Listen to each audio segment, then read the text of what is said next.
The COURAGE trial suggested in the non-acute setting, medical or interventional therapy might actually be equal. Then come other trials that say, no, that's not true if you're looking at fractional flow reserve. So this whole concept of physiology versus the anatomy, it's really become very important. And so I wanted to talk to our editor-in-chief of JACC Cardiovascular Imaging, Jagit Narula, and thank you very much for spending some time with us, because you have a paper in JACC that does a review on this wonderful topic. First off, this has to be an exciting time to be in imaging. It has always been an exciting time to be an imager, I can tell you that. And I've always said that if you are not an imager, you will not be a doctor. That's the future of imaging. And while people may be somewhat pessimistic about imaging, I'm always upbeat about it, as you very well know.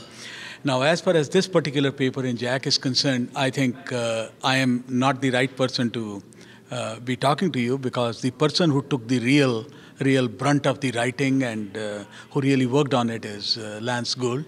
And I think he did an absolutely a phenomenal job with the help of so many authors here. Right. And I think it is one of the masterpieces that you will be seeing in JACC soon. I agree. And so for this state-of-the-art paper, let's just talk about this whole topic, what I talked about at the very beginning. Where are we with this whole issue of what to use and when?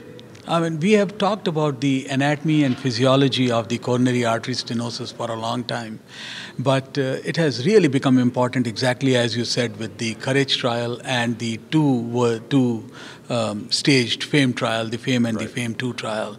While one shows that in the severe stenosis, which was based on angiography, that was the COURAGE, in a 5 years time period, there was not much of a difference in the adverse outcomes, whether you had the upfront PCI or there was the medical treatment. And in the FAME trials, you have seen that based on the FFR, the people who had less than 0.8 FFR, they did better as compared to those who had more than 0.8, although the anatomic severity was severe in both the cases. That was the FAME trial. And then in the FAME2, you saw that those who had less than 0.8 FFR, those subjects, if treated with the upfront PCI, did better as compared to the medical therapy. And it really brings into the focus whether we should be identifying the FFR in all these cases. Was there a cost if you went down one way or the other in terms of a negative? As far as the myocardial infarctions and the deaths are concerned, there was no difference in both the arms, whether it was the COURAGE trial or it was the FAME2 trial.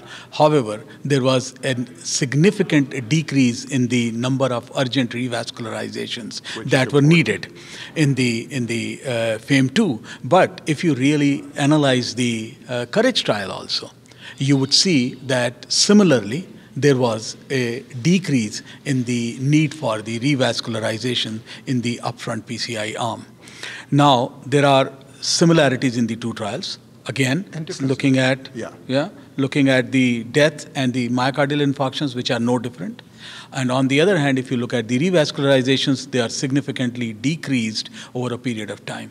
The major difference in the two trials is, in one, you will have a much smaller follow-up in the FAME2 study. And the question here is that if we had followed them longer, would it be that both the arms would have become equal? The other important difference in the two studies was that FAME2 seems to have less severely symptomatic subjects as compared to COURAGE. Now, this is only about the people with the stable disease and not an acute setup, as you would imagine. Now, if you really bring into focus the acute coronary syndrome also, and then look at the non-culprit lesions, for example, that was studied in PROSPECT study. Yes. Here, you would find that the people with 35% lesion over a period of 3 years, those who developed an acute event on a non-culprit lesion, which is approximately 12% of cases, these became more stenotic as the period went by.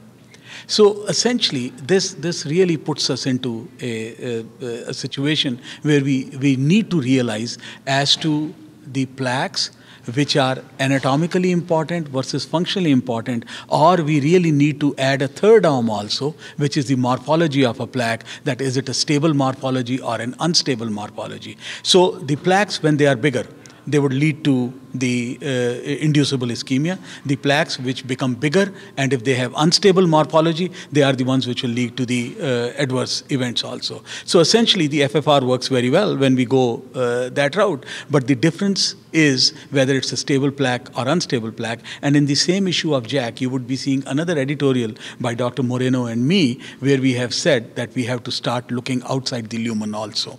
So looking out of the box or looking out of the lumen here. But in this particular paper, what we have tried to discuss is what is the best way of identifying the functional importance of a lesion. Would it be FFR? Or would it be the coronary flow reserves? Or would it be an absolute coronary flow reserve versus the relative coronary flow reserve? So this is a manuscript which just discusses that. And if we really need to go that route, would there be another trial that would be needed? To an extent, ischemia trial, which is underway, is going to be addressing some of those questions, which could be considered a Courage 2 type of a trial. And similarly, you are going to see another one, which will be more like a FAME 3 type of a study, where you will be seeing the syntax-based patients who would be divided to receive the PCI versus cabbage based on the FFR. But is it that is what we really need to know, or do we need to go a step further? And the step further is going to be, should we throw in an OCT wire also? And should we be able to see whether the plaque has a thin fibrous cap or it has got a large necrotic core, which might lead to more of the acute events? And the prospect 2 is going to be looking at that, because it will be looking at the plaque burden. That is how it is proposed. And similarly, Secret 2 trial, which is actually looking at the plaques which are still not significantly stenotic, may not have that kind of a large plaque burden, and it would be able to give us some results about that, where there would be the preemptive stents given. And essentially, this really needs to be addressed, because we have recently seen the PRAMI study also, and I can tell you that I'm still trying to grapple with the results as to how to explain what we saw in the PRAMI, which is an important thing for us to explain and explore. So clinically speaking, do you trust your eyes? Do you go with the angiographic image? Do you have to go in now and really see the fractional flow reserve, or are there specific patients you do that with? How do you decide? I tell you, the most important thing is that the patient has to be, if it is a stable disease, the patient has to be on the optimum medical therapy. I think that would be the most important thing that you would require to do first of all. So many are not, or they're on therapy but not at correct doses, optimal doses. Yes, and but with the FAME results, how exactly would we be going ahead? I don't know. So you don't come down on one way or the other? The jury is still out there. I think we need more definitive trials before we can answer those questions one way or the other.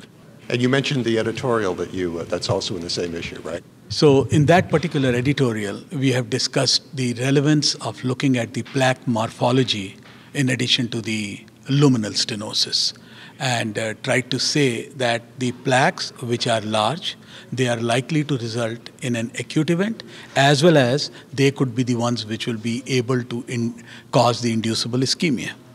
So if the plaques are stable, they are likely to be only causing the inducible ischemia and most likely would not result in an acute event. On the other hand, if the plaque has an unstable morphology and if it is a large plaque, it is ready to rupture. So basically that is the one which will lead to the acute coronary event.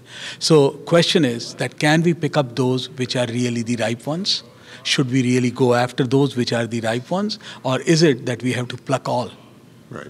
So that's another question which needs to be answered. And as we discussed, that the Prospect 2 and the Secret 2 may be one direction, may be getting into this direction. Well, even if it's not a complex lesion, it certainly is a complex issue. And the editorial we were talking about is in JAK, as is Anatomic versus Physiologic Assessment of Coronary Artery Disease, which is a state-of-the-art paper in JAK. Please look through it for a much deeper, in-detailed review of this rather interesting topic that we're now going to be looking at for at least the next year or so. For CardioSource World News, I'm Rick McGuire.